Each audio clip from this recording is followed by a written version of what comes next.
Substance. Podcast stupéfiant. Bonjour à tous, bienvenue dans Substance, Marie, drogue et résilience, épisode 1.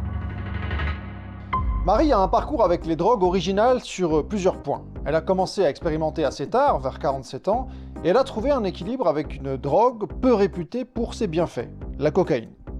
Marie n'a franchement pas eu un parcours de vie facile, mais elle a fait preuve, je trouve, d'une capacité à avancer contre vents et marées assez impressionnante. Sa consommation advient à un moment précis de son existence, vous l'entendrez, après des années de travail et de lutte contre les difficultés que la vie va placer au travers de son chemin. Un témoignage intéressant aussi parce que Marie va se révéler très attentive aux pièges induits par la consommation de cocaïne. Et elle va mettre en place, pour éviter de tomber dedans, une stratégie qui semble fonctionner. Réglez le son, mettez-vous bien et écoutez, vous êtes dans Substance.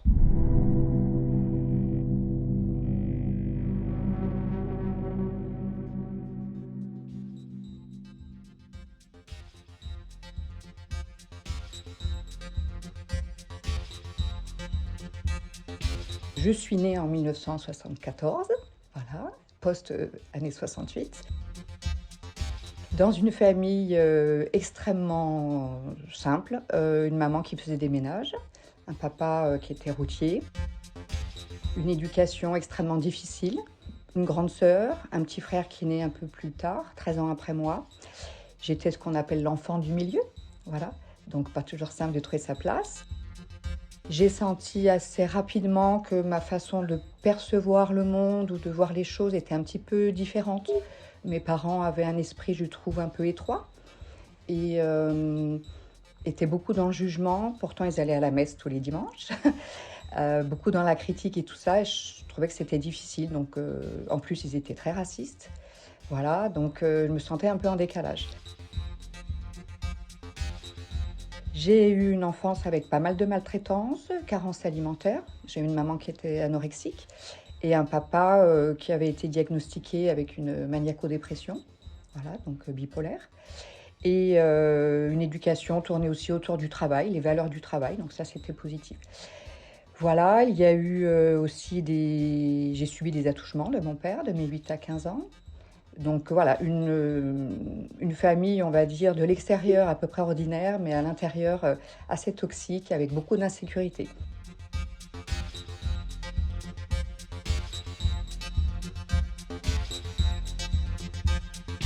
Quand j'étais adolescente, j'avais déjà un caractère très affirmé, donc j'ai été assez rebelle. J'avais sauté une classe, le CP, puisque je l'ai su plus tard, après, sur un diagnostic tardif à 14 ans, par un psychologue scolaire qu'on appelle HPI. Bon, moi, j'en doute un peu, j'ai jamais refait les tests. Donc, j'ai sauté la classe de CP, donc je suis arrivée en sixième, déjà très... Le collège, pour moi, c'était le champ des possibles, hein, donc c'était d'un coup un nouvel univers que j'ai beaucoup aimé. J'ai subi aucun harcèlement, d'ailleurs, voilà, j'étais plutôt une meneuse. Voilà. Ensuite, la cinquième, j'ai rien fait, hein, donc j'ai redoublé ma cinquième. Et très tôt, je prenais le bus pour aller d'un village à la grande ville, en cachette. Je volais beaucoup dans les magasins, dans les friperies. Voilà. Donc j'ai eu une adolescence, disons, assez chaotique. J'ai fait les 400 coups. J'étais sans foi ni loi, en fait, hein, voilà. C'est-à-dire que l'autorité, les parents très autoritaires faisaient qu'à l'extérieur... Je lâchais les chevaux, quoi. Voilà, je craignais pas les profs, je me levais, je leur coupais la parole. Enfin, c'était vraiment... Vu que je n'avais pas du tout d'argent, je lançais beaucoup de paris pour gagner des sous. Donc, en fait, les potes choisissaient des conneries à faire et je négociais les prix. Alors, par exemple, c'était quand la prof se retourne, il faut que tu lui jettes de l'encre dans le dos. Donc, mais c'est pas gentil, hein, ce que je faisais. Et quand on me voit aujourd'hui avec mon métier de psychologue, hyper sage et tout ça, on se dit mais c'est pas possible, qu'est-ce qui s'est passé? Il s'est passé une longue psychanalyse pour y arriver. Mais du coup, tout c'était... on était en rez-de-chaussée, quand les profs se retournent, t'es pas chiche d'ouvrir la fenêtre et de passer par la fenêtre. Moi, voilà, donc je gagnais des sous comme ça. Alors, c'était des francs, hein, 5 francs, 2 francs. Ou au collège, quand il y avait en sciences naturelles toutes les dissections, œil de bœuf et tout, ça effrayait tout le monde et moi pas du tout. Donc du coup, quand les profs partaient, paf, avec les scalpels. Et donc j'adorais ça parce que là, je gagnais beaucoup de sous. Je prenais 5 francs pour, par chaque œil de bœuf. Donc, oui, voilà. Donc, forcément, c'était des bêtises. Je me faisais rarement choper, mais quand je me faisais choper, je me prenais des heures de colle. J'avais des samedis matins, voilà, quoi, au collège. Donc, je travaillais pas beaucoup. Et puis, j'ai commencé à me sentir mieux après le redoublement. J'étais avec des jeunes qui avaient, on va dire, mon âge, des collégiens. Ensuite, je voulais partir dans une orientation littéraire. Et ma mère n'a pas voulu. Elle m'a dit que j'allais faire un bac G comme ma sœur. Voilà, donc du secrétariat. Donc bon, j'ai suivi, là pareil, beaucoup de fiesta et tout ça, mais là, aucune consommation, c'était pas du tout le milieu dans lequel j'ai grandi, qui était un petit peu paysan, etc. C'est pas du tout quelque chose qui était abordé. J'ai fumé ma première cigarette à 13 ans et j'ai arrêté il y a 2 ans. Voilà. Donc voilà pour la scolarité. Et après, j'ai été en lycée technique, voilà. Et je me suis fait renvoyer en première. Et après, j'ai réintégré une terminale dans une autre ville, voilà, en travaillant en même temps. Oui, parce que avec mes parents, je travaillais dès l'âge de 7 ans, les week-ends et les vacances, au ménage avec ma mère. Et dès l'âge de 12-13 ans, j'étais placée les étés en famille pour garder des enfants et pour payer mes frais d'année scolaires, les vêtements, tout ça. Ouais, une éducation à... Mon père d'origine ukrainienne, une éducation vraiment à la dure, quoi. Ouais. Mon premier verre d'alcool, j'avais 19 ans, je m'en rappelle. Mes parents n'étaient pas des consommateurs d'alcool. Ma mère un peu. Non, c'est pas quelque chose qui était familial, quoi. Voilà. Puis mes parents invitaient personne chez eux, donc j'ai pas grandi avec cette idée de boire un coup, de faire des apéritifs. C'est pas quelque chose que je connaissais du tout.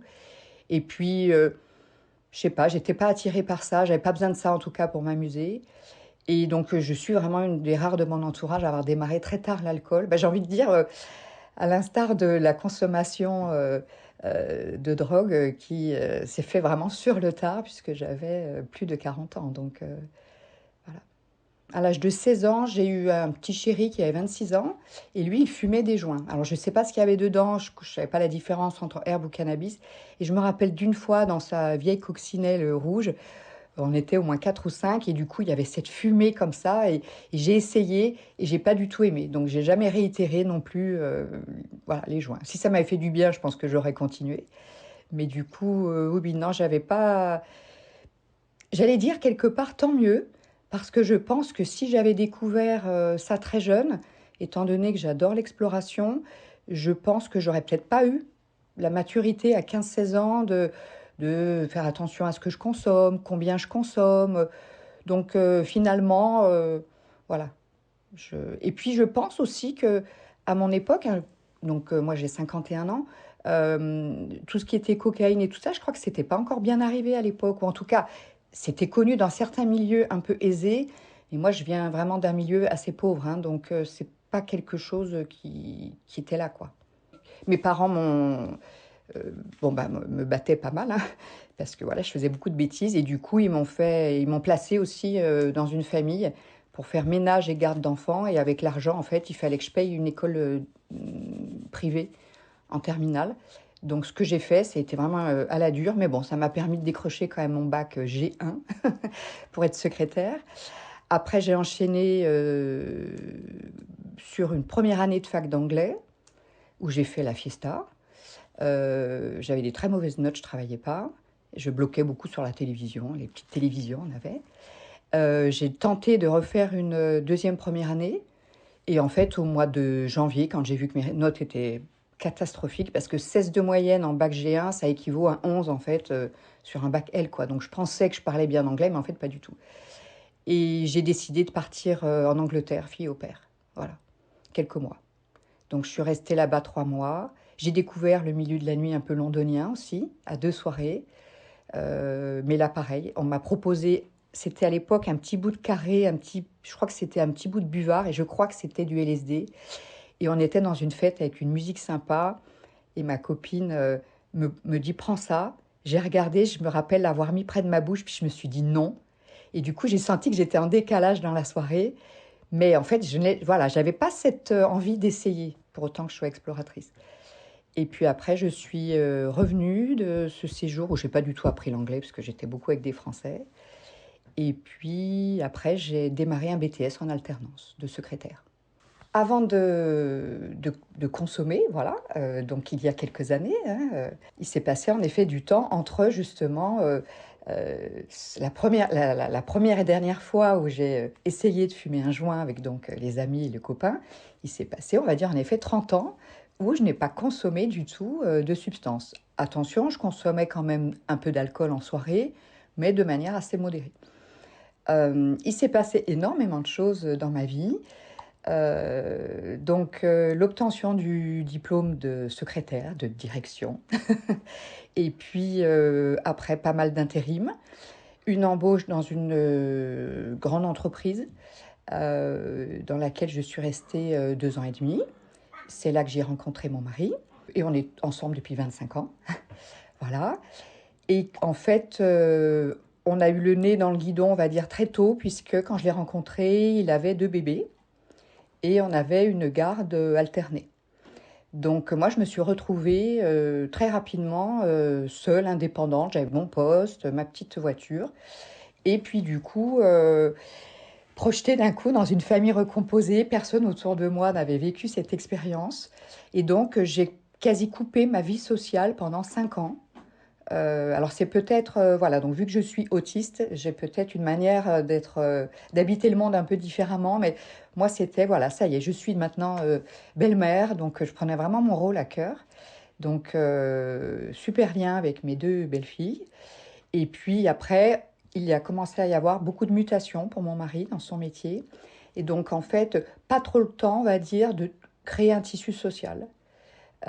Et puis je crois que déjà, sans avoir eu le diagnostic autiste, j'aimais bien déjà être dans mon petit monde avec mes routines. Donc on a eu pas mal de mutations et puis assez rapidement, moi je me sentais pas à ma place dans cette entreprise. C'était assez misogyne comme esprit. Pourtant j'avais un plan de carrière qui était plutôt chouette. On m'avait proposé de faire une école de commerce. Voilà, parce que en tant que secrétaire dans cette entreprise, le mardi midi, je me tournais les pouces, quoi, hein. J'avais déjà fait ce qu'il fallait faire, donc il n'y a pas beaucoup de travail. Donc il y avait vraiment des choses mises en place. Et puis après, il y a eu une mutation pour moi qui s'est pas très bien passée. Et donc là, j'ai fait pour la première fois une dépression qui a duré 6 mois.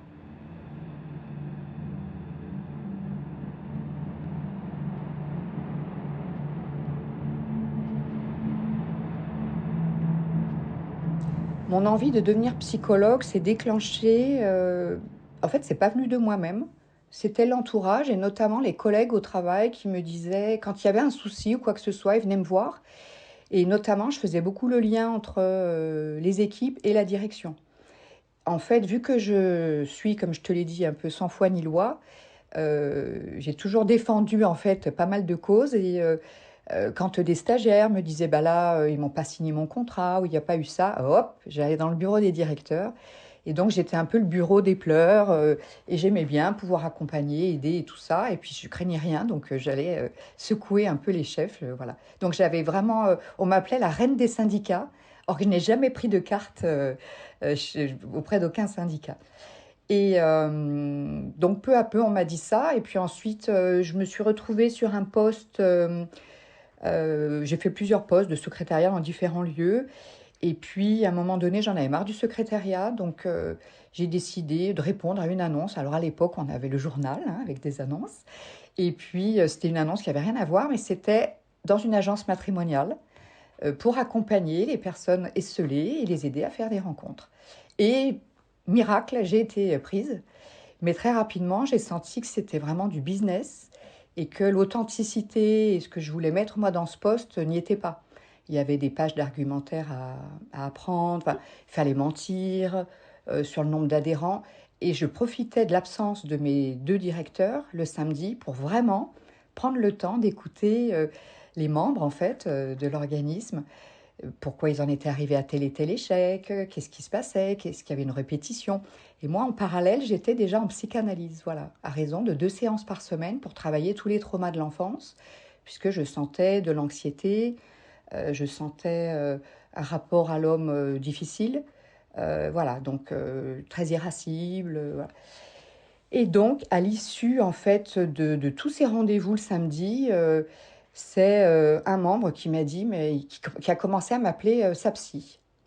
Et je me rappellerai toujours, je suis rentrée sur mon scooter, parce que j'avais un petit Vespa, et je me suis dit, mais ouah, tu te prends pour qui Tu te prends pour une psy, ça va pas, t'as pas les outils, c'est pas possible, quoi. Et donc, j'ai décidé, en fait, de quitter ce poste, parce que j'avais l'impression d'avoir le syndrome de l'imposteur, quoi, hein, de pas être... En plus, j'arrivais pas à me faire des sous, parce que j'arrivais pas à vendre de contrat. Pour autant, là, j'étais pas autant plus jeune, j'arrivais à me faire rémunérer en faisant des bêtises, mais là, pour le coup, il y avait des vrais enjeux, donc je pouvais pas... j'arrivais pas à leur vendre un truc qui n'existait pas, donc je gagnais pas de commission, quoi. J'avais juste mon fixe. Et à l'époque, ça s'appelait Pôle emploi, m'ont proposé de faire un bilan de compétences, parce que j'étais perdue, je ne savais pas du tout, j'aimais tout et rien en fait, hein. Et il est ressorti de ce bilan de compétences 2 métiers, donc conseillère conjugale et psychologue. Et là, ça a été la claque. L'immense claque, puisque je n'avais jamais été bonne à l'école et je ne me voyais absolument pas reprendre 5 ans d'études. Je pensais ne pas avoir le niveau, je n'avais pas beaucoup lu dans ma vie, mes parents ne nous avaient pas du tout initiés à la culture ou quoi que ce soit. J'avais l'impression d'avoir 2 neurones qui se battaient en duel dans mon cerveau, je n'avais pas de connaissances. Donc très rapidement, j'ai mis de côté la reprise d'études de psychologue et je me suis dit, je vais m'inscrire à l'école des parents pour être conseillère conjugale. C'était en 18 mois. Mais la rentrée devait être en septembre et en fait, il n'y avait pas assez de participants. Donc, ils ont repoussé à février. Et mon psychanalyste, qui m'avait beaucoup soutenue pour le bilan de compétences, m'avait dit, je vous l'ai déjà dit, c'est pas conseillère conjugale le métier qui vous conviendrait, ce sera psy. Voilà. Et enfin voilà, bon, j'ai dit bah, pourquoi pas, si le grand maître le disait, parce que j'adorais mon psy. Et j'ai décidé d'aller à une réunion de rentrée et de faire un dossier à l'université de psychologie.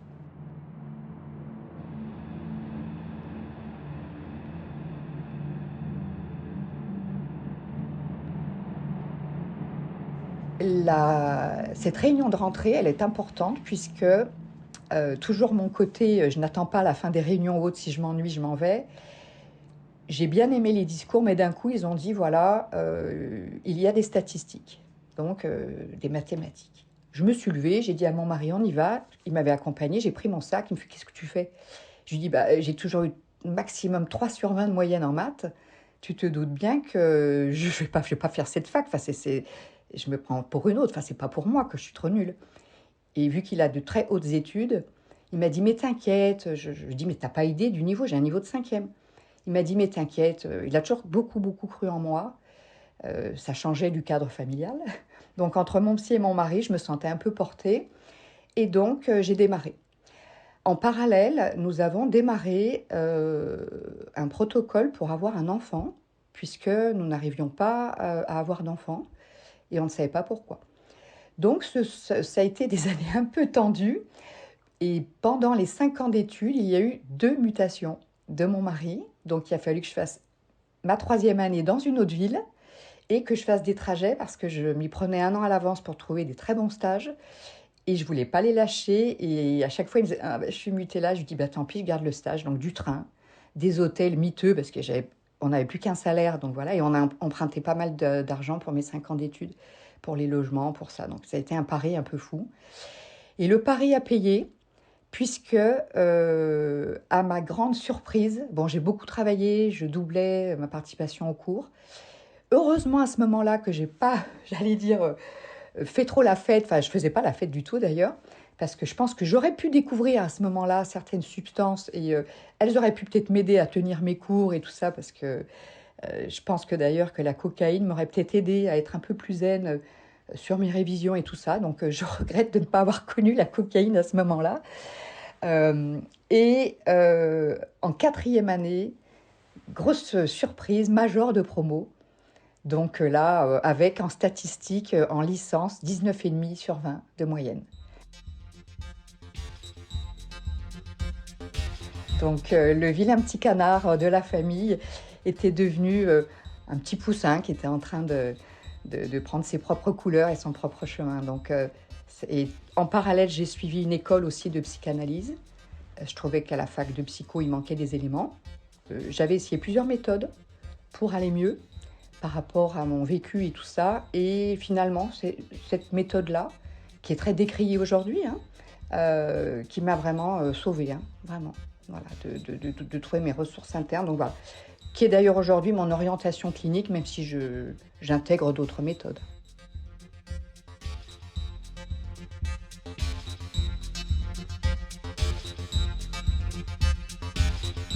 En écoutant le récit de Marie, on peut se demander pourquoi certaines personnes, à certains moments de leur vie, sont attirées vers la consommation de drogue et d'autres non. Marie a eu pendant sa jeunesse une attitude de franche rébellion contre l'autorité, et ça peut être un cadre dans lequel se développe un attrait pour l'usage de drogue. Mais à ce moment-là, malgré des opportunités, elle, ça ne l'intéresse pas. Avant de vous quitter, je vous rappelle que vous pouvez soutenir le podcast financièrement grâce à une page Tipeee dont vous trouverez le lien en description. Dans le prochain épisode, Marie nous racontera comment et pourquoi, à 47 ans, elle s'est laissée tenter par une première trace de cocaïne. D'ici là, portez-vous bien.